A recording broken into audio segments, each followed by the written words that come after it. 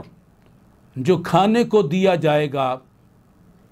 ایک کانٹے دار پھل تھوڑ ان کو دیا جائے گا کہ جو کھائیں گے تو اٹک جائے گا، چلائیں گے، چیخیں گے، پانی مانگیں گے۔ تمام دوزخیوں کی جو پیپ ہے طینۃ الخبال، وہ انہیں پینے کے لیے بدبودار، گندی، کھولتی ہوئی گرم وہ پیپ پلائی جائے گی، وہ پیپ پینا پڑے گی مجبوری میں، اور وہ پیئیں گے، اور اس کے بعد ان کا جو حشر ہوگا الامان والحفیظ۔ یہ تو دو باتیں میں نے دوزخ کی بتائی، اور نہ جانے کیسا کیسا وہاں عذاب ہے۔ اب دوسری طرف غور کیجئے، اسی آیت مبارکہ میں اللہ تعالیٰ اس میں ارشاد فرماتا ہے مومنوں کی صفت، وَأَمَّا مَنْ خَافَ مَقَامَ رَبِّهِ وَنَهَى النَّفْسَ عَنِ الْهَوَىٰ، اور جو اپنے رب کے حضور، اپنے رب کے دربار میں کھڑے ہونے سے ڈرا کہ روز قیامت ہر شخص کو اللہ تعالیٰ کے دربار میں کھڑا کیا جائے گا، کہ جو دنیا میں اس لیے گناہ سے بچ گیا کہ مجھے اللہ کے دربار میں حاضر ہونا ہے، کیا منہ دکھاؤں گا، حرام کام سے بچ گیا، گناہوں سے بچ گیا، اس وجہ سے کہ اس نے اللہ سے شرم کی، اللہ کا خوف اس کے دل میں آیا، تقوی اس نے اختیار کیا کہ روز قیامت میں اللہ کے دربار میں کیا منہ دکھاؤں گا، میں کیسے کھڑا ہوں گا، اس ڈر سے اس نے اللہ کی نافرمانیوں کو چھوڑ دیا، گناہوں کو چھوڑ دیا، برائیوں کو چھوڑ دیا، حرام کاموں کو چھوڑ دیا، چوری کو چھوڑ دیا، ڈاکے کو چھوڑ دیا، بدکاری کو چھوڑ دیا، یہ گرل فرینڈ، یہ بوائے فرینڈ بنانے کو چھوڑ دیا، اس نے حرام روزی کمانے کو چھوڑ دیا، ماں باپ کو ستانے کو چھوڑ دیا، نماز قضا کرنے، نماز ضائع کرنے کو چھوڑ دیا، زکوٰۃ نہ دینے کے عمل کو چھوڑ دیا، اس نے لوگوں کو ستانا چھوڑ دیا، اس نے حرام کام، گناہ کے کاموں کو چھوڑ دیا، اس نے جوا کو چھوڑ دیا، رشوت کو چھوڑ دیا، شراب نشے کو چھوڑ دیا، سود کو چھوڑ دیا، کس لیے کہ مجھ اللہ سے ڈر لگتا ہے، اللہ کے دربار میں جاؤں گا، جب پوچھا جائے گا یہ کیوں کیا، یہ کیوں کہا، یہاں کیوں گیا، یہاں کیوں بیٹھا، یہاں کیوں اٹھا، یہاں کیوں چلا، میرے پاس کیا جواب ہوگا، میں اللہ کے دربار میں کیا جواب دوں گا؟ تو اس ڈر سے اس بندے نے برائیوں کو چھوڑ دیا، گناہوں کو چھوڑ دیا، اپنی خواہشات نفس کو چھوڑ دیا، اللہ کی رضا کو اپنا مقصود بنا لیا، مطلوب بنا لیا، الہی انت مقصودی و رضا کا مطلوبی۔ اللہ تبارک قرآن مجید میں ان کے لیے کیا اعلان فرما رہا ہے؟ فَإِنَّ الْجَنَّةَ هِيَ الْمَأْوَىٰ، تو ایسے لوگ کہ جو اللہ تبارک و تعالی سے ڈرتے ہیں، اس کے دربار کی حاضری کا خوف رکھتے ہیں، اور اپنی خواہشات کو چھوڑ کر اللہ کے دین پر عمل کرتے ہیں، اس کی شریعت پر عمل کرتے ہیں، اس کے قرآن پر عمل کرتے ہیں، اس کے محبوب کی سنت اور فرمان اور حدیث پر عمل کرتے ہیں، اللہ تعالی فرماتا ہے تو ان کا ٹھکانہ بے شک جنت ہے۔ اب فیصلہ کر لیجئے، ایک اللہ تعالی نے بتا دیا کافروں والا راستہ، ایک بتا دیا مومنوں والا راستہ، جنتی راستہ، دوزخی راستہ۔ ہم غور کریں کس راستے پر چل رہے ہیں۔ ہم اللہ سے ڈر کر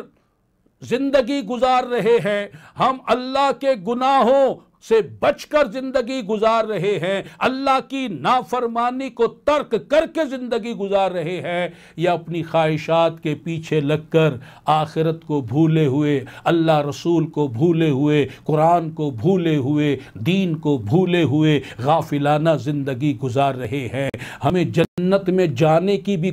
ہمیں کوئی خواہش ہے؟ ہمیں جنت میں جانے کے لیے بھی کوئی کوشش کر رہے ہیں، کوئی محنت کر رہے ہیں؟ ایک شخص جس نے چند روز کے بعد ایک طویل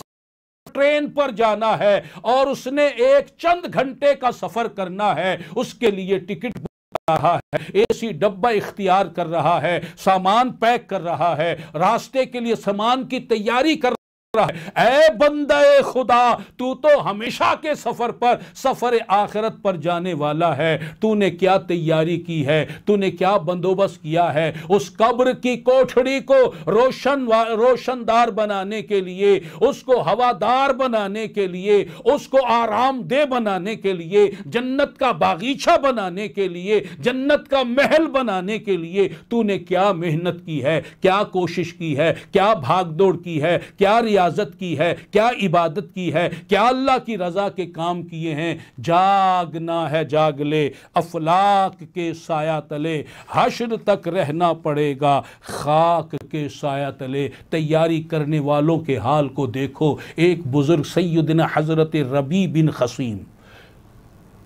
رضی اللہ تعالی عنہ، انہوں نے اپنے گھر کے اندر ہی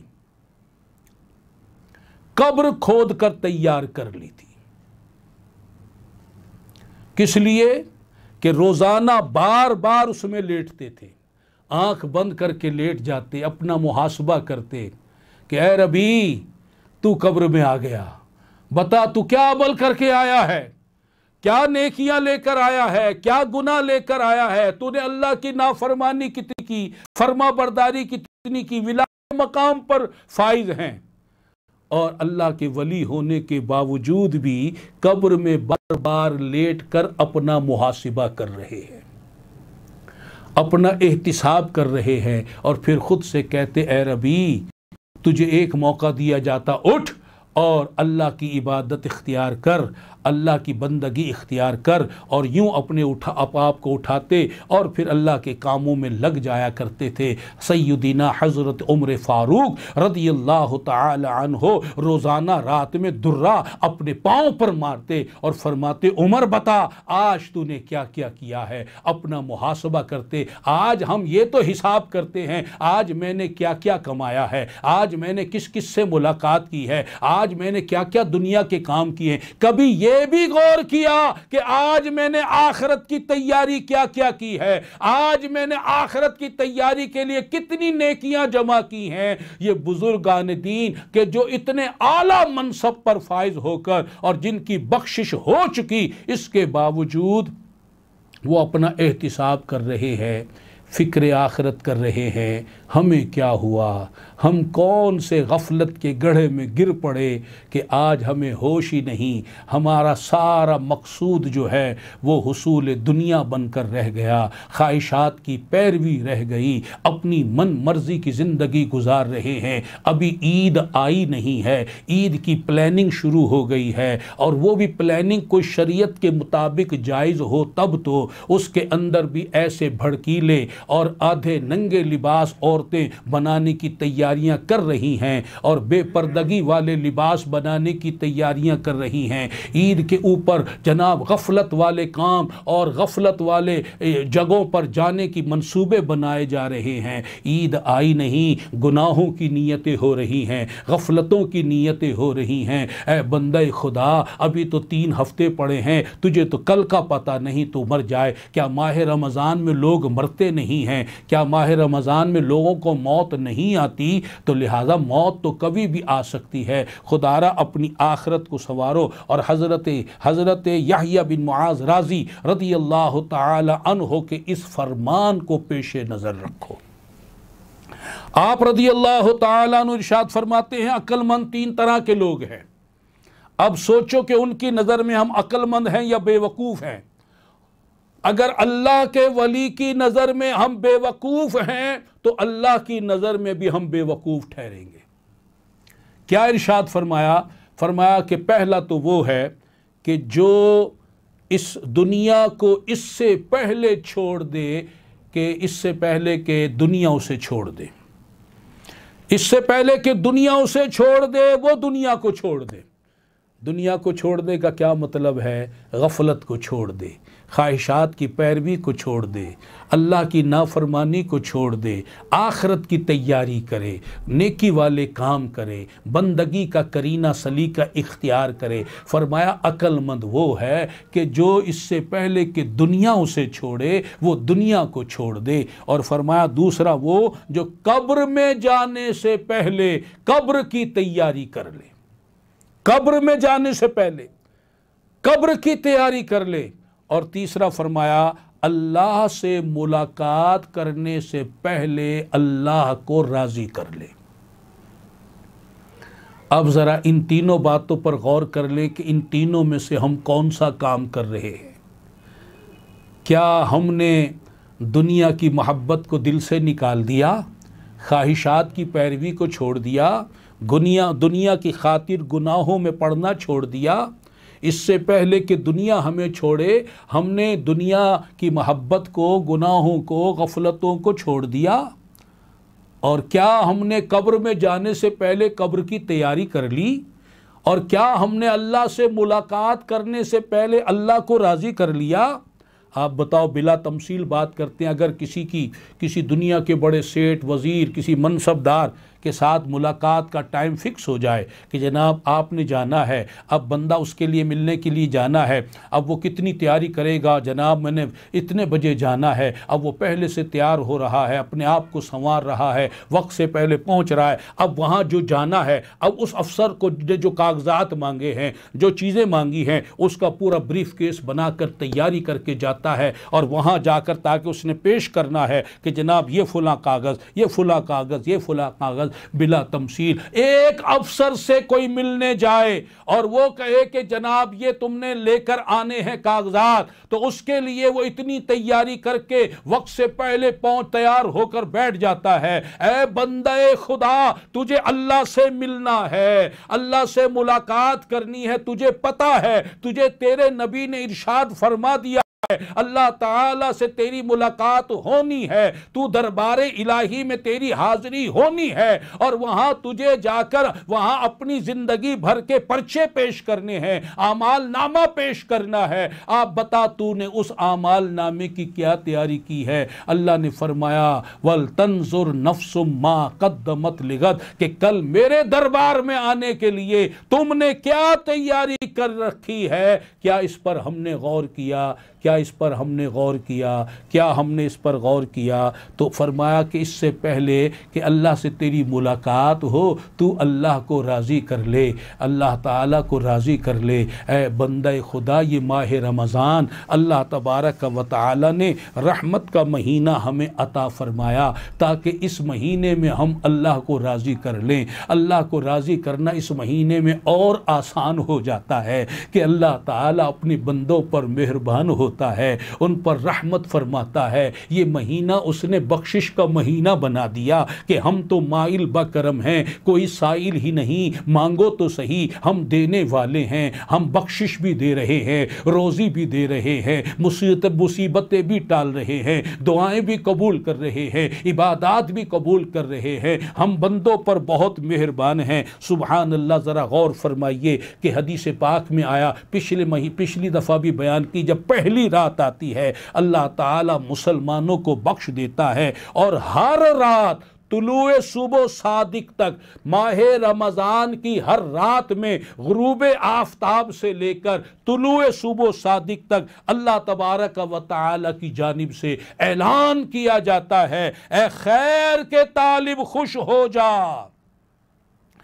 وہ بندے جو اللہ سے خیر مانگتے ہیں، اللہ سے اللہ کا قرب مانگتے ہیں، اللہ سے اللہ کی رضا مانگتے ہیں، اللہ سے اللہ کی معرفت مانگتے ہیں، اللہ سے اللہ کی عبادت کا کرینہ مانگتے ہیں، اللہ سے رحمت و بخشش کا سوال کرتے ہیں، دنیا کے لیے بھی خیر مانگتے ہیں، نزا کے وقت کی بھی خیر مانگتے ہیں، قبر کی بھی خیر مانگتے ہیں، یوم حشر کی بھی خیر مانگتے ہیں، اور دار الخیر جنت کا سوال کرتے ہیں۔ اللہ تبارک و تعالی ارشاد فرماتا ہے، اے خیر کے طالب خوش ہو جا، اللہ تعالی تجھے خیر عطا فرمائے گا۔ اے برائی کے چاہنے والے رک جا، ماہ رمضان آ گئی، تو سوشل میڈیا پر کیا دیکھ رہا ہے، کیا سن رہا ہے؟ یہ جو برائی سن رہا ہے، یہ جو برائی کے کام دیکھ رہا ہے، یہ جو تو ملاوٹیں کر رہا ہے، دھوکے دے رہا ہے، خیانت کر رہا ہے، حرام روزی کما رہا ہے، گالی گلوچ کر رہا ہے، غیبتیں کر رہا ہے، چغلیاں کھا رہا ہے، جھوٹ بول رہا ہے، اے برائی کے چاہنے والے جو تو بد نگاہیاں کر رہا ہے، بد کلامیاں کر رہا ہے، بد سماعتیاں کر رہا ہے، اے برائی کے چاہنے والے رک جا اور عبرت پکڑ، دیکھ کیسا مبارک مہینہ آیا ہے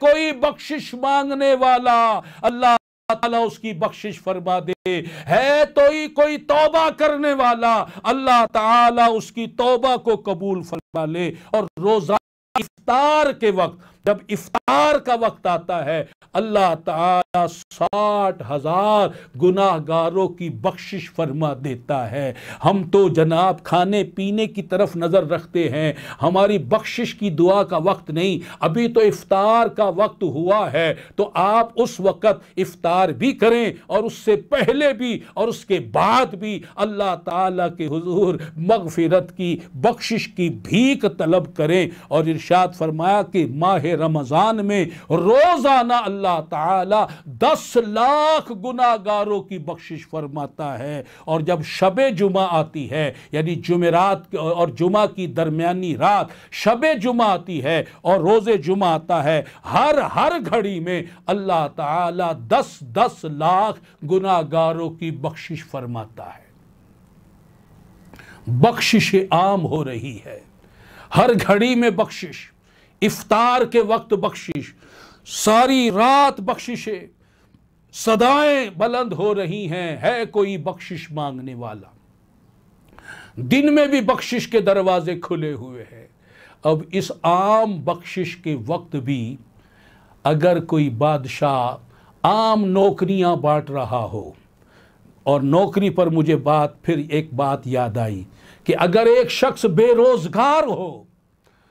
درخواست اس محکمے میں دی، اس محکمے میں دی، دعائیں کرائی، کوششیں کی، سفارشیں کرائی، نوکری نہیں مل رہی، اور ایسے میں اگر سرکار گورنمنٹ اعلان کر دے کہ جناب فلاں محکمے میں اتنی ویکنسیاں، فلاں محکمے میں اتنی ویکنسیاں، بندہ جو بے روزگار ہے، جسے احساس ہے اپنی بے روزگاری کا، جیسے ہی وہ سنے گا وہ دوڑا جائے گا، اپنی درخواست جمع کرائے گا، لمبی قطاروں میں لگے گا، انٹرویو دے گا، سفارشیں لگائے گا، بھاگ دوڑ کرے گا۔ اے اللہ کے بندو، بلا تمثیل سوچو، اگر تم واقعی بخشش کے طالب تھے، اگر تم واقعی اپنے آپ کو گناہگار سمجھتے تھے، اگر خود کو بدکار سمجھتے تھے، دوزخ کے عذاب سے ڈرتے تھے،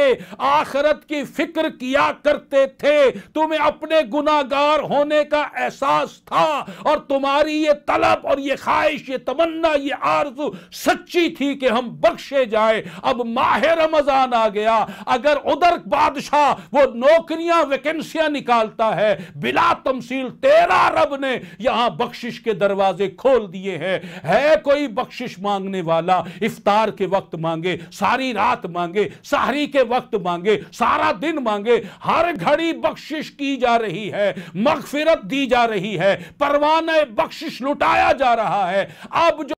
خود کو گناہگار سمجھتا ہے، خود کو بخشش کا طالب سمجھتا ہے، وہ گھر میں ایک کونے میں پڑا نہیں رہے گا، وہ دکان کی نظر نہیں ہو جائے گا، وہ مارکیٹوں میں نہیں کھو جائے گا، وہ دنیا کے حصول میں نہیں ڈوب جائے گا۔ اس کی تو فکر ہوگی کہ میری طلب بخشش تھی، مغفرت تھی، گناہوں کی معافی تھی، میرا رب معافی دے رہا ہے۔ وہ دوڑے گا اپنے رب کی طرف، وہ دوڑے گا اپنے رب کی رضا والے کاموں کی طرف، دعاؤں کی طرف، استغفار کی طرف، توبہ کی طرف۔ وہ سجدے میں سر رکھ کے روئے گا، وہ معافیہ مانگے گا۔ اسے تو موقع مل گیا، اسے موقع مل گیا بخشوانے کا، اسے موقع مل گیا توبہ قبول کرانے کا، اسے موقع مل گیا اپنے گناہوں کو معاف کرانے کا۔ وہ اس موقع کو ضائع نہیں کرے گا، گوائے گا نہیں۔ وہ تو اللہ سے معافیاں مانگے گا، استغفار کرے گا، توبہ کرے گا، بخشش کی طلب کرے گا۔ مجھے بتاؤ، ہم ہیں تو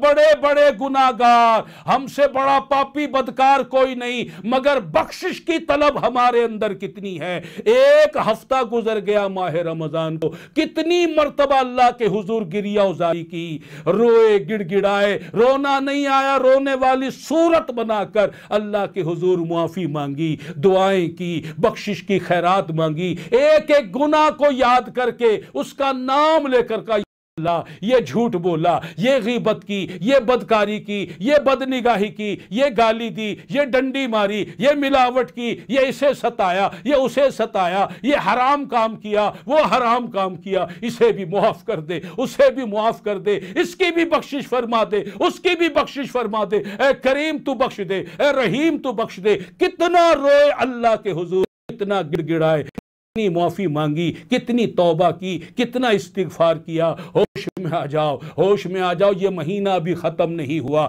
ایک ہفتہ گزرا ہے، 3 ہفتے باقی ہیں۔ ابھی سے رو، اللہ سے مانگو، رونے والی آنکھیں مانگو۔ رونا سب کا کام نہیں، دنیا کے لیے سب روتے ہیں، اللہ کے خوف سے، اللہ کی محبت میں، اللہ کے عشق میں، اللہ تعالیٰ کی محبت میں رونے والے، اللہ کے ڈر سے رونے والے وہ کوئی ہیں، تو رونے والی آنکھیں مانگو۔ رونا سب کا کام نہیں، ذکر محبت عام ہے لیکن سوز محبت عام نہیں۔ اب موقع ہے، یہ گھڑیاں ہیں، یہ پورا مہینہ باقی پڑا ہوا ہے، اب اللہ کے حضور رو، گڑ گڑاؤ، معافی مانگو، استغفار کرو، توبہ کرو، کیونکہ ہم گناہ گار ہیں۔ اگر یہ مہینہ بھی گزر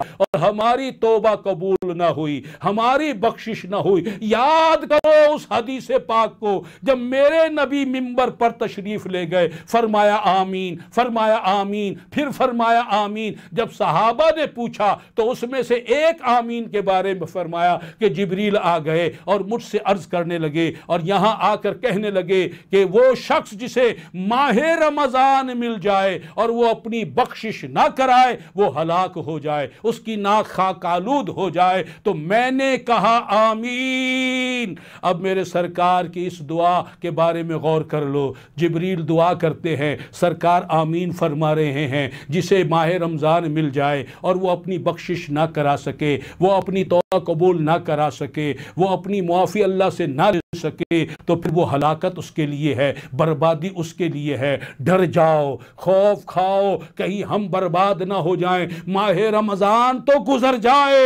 جیسے پہلے سالوں میں آیا گزر گیا، اس بار بھی گزر جائے اور ہماری بخشش نہ ہو، ہمیں معافی نہ ملے، ہم توبہ نہ کریں، ہماری توبہ قبول نہ ہو۔ اللہ تو بخشنے والا ہے، اللہ تو معاف کرنے والا ہے۔ ہم معافی مانگے جیسی مانگنی چاہیے،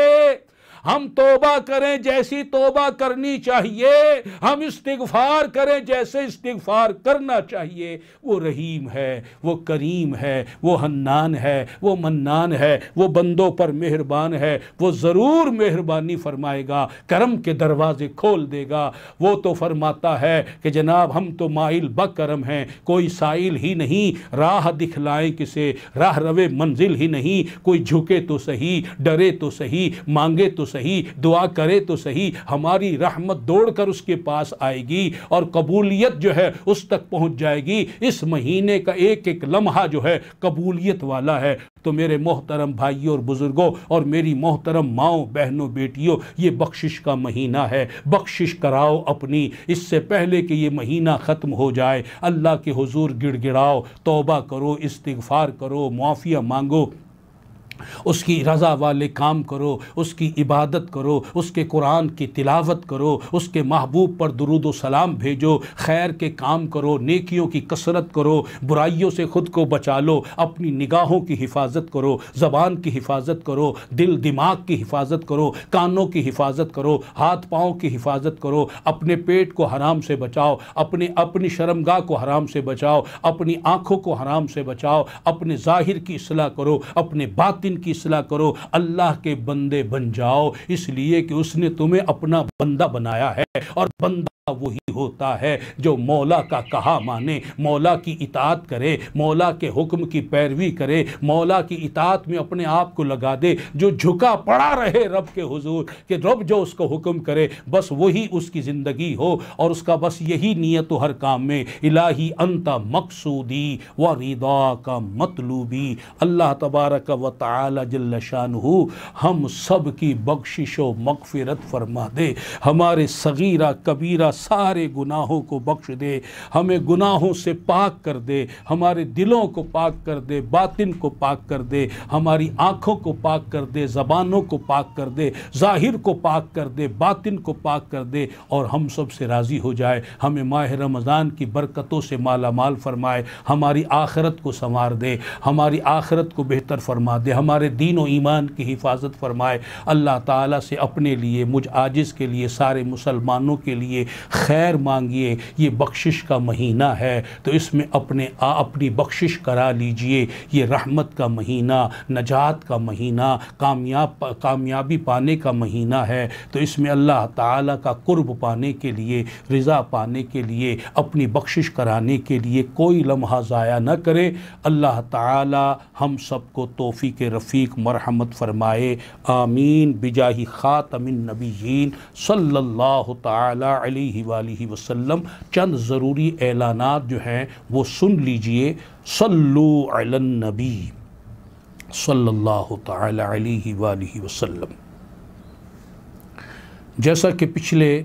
بیان کے آخر میں بیان کیا گیا تھا، الحمدللہ تعالی آپ کی چہیتی پیاری اکلوتی تنظیم تبلیغ اسلامی، اس کے زیر انتظام تبلیغ کا کام مختلف انداز میں جو ہو رہا ہے، اس میں ایک انداز مدارس کا ہے، دینی مدرسوں کا، جس میں بچیوں کے مدرسے وہ بھی جاری و ساری ہیں، عالمہ کورس وہاں کرائے جاتے ہیں، اور بچوں کے مدرسے جہاں حفظ و ناظرہ اور عالم کورس کرایا جاتا ہے وہ بھی جاری و ساری ہیں۔ اس بار انشاءاللہ تعالی اللہ کی رحمت سے وہ مدرسہ جو گجرات میں درس نظامی کا برسہ برس سے جاری ہے، جو غیر رہائشی تھا، اس بار اس کو رہائشی کے طور پر آغاز کیا جا رہا ہے انشاءاللہ تعالی۔ اس سال شوال کے مہینے سے رہائشی مدرسے کا آغاز ہو رہا ہے۔ آپ اپنے بچوں کو عالم بنائیں، آپ ان کو کیا کیا بنانے کی تمنا رکھتے ہیں، آپ عالم بنائیں۔ یہ جو بچہ عالم بنے گا، آپ دنیا سے چلے بھی گئے، آپ کے لیے نیکیوں کا ذخیرہ اور ذریعہ بنتا رہے گا، اور بھی برکات و ثمرات ہے۔ میں یہی عرض کرتا ہوں کہ ہر گھر سے کم از کم ایک، اور جتنے ہو جائیں سبحان اللہ، بچوں کو عالم بنائیں اور ان کو اس مدرسے میں داخل کرائیں۔ پہلے مسئلہ تھا، رہائشی نہیں تھی، دوسرے شہر والوں کے لیے مسئلہ تھا، اب دوسرے شہر والے تیاری کر لیں، ہر نگران اس کی تشہیر بھی کرے، اور ہر شہر سے 11ویں والے آقا کی نسبت سے 11 بچے جو ہیں وہ عالم بنانے کے لیے تیار کرے۔ یہ نگرانوں کے لیے بھی بڑا ثواب ہوگا، ہر ذیلی نگران، علاقائی نگران، مبلغ، معلم اپنے گھروں سے، اپنی فیملی، خاندان سے، محلے سے، رشتہ داروں سے، جہاں آپ درس دیتے ہیں، بیان کرتے ہیں، اجتماع کرتے ہیں، تبلیغی قافلہ لے کر جاتے ہیں، افطار اجتماع کر رہے ہیں، جہاں دین کی فکر پیش کرتے وہاں اس مدرسے کی دعوت پیش کریں اور لوگوں کو تیار کریں۔ الحمدللہ بڑا دینی ماحول اور علمی ماحول کے اندر بچوں کی دینی تربیت ہوگی، محض صرف درس نظامی نہیں، ان کی روحانی تربیت بھی، ان کی دینی تربیت بھی، ان کو ایک اعلیٰ ماحول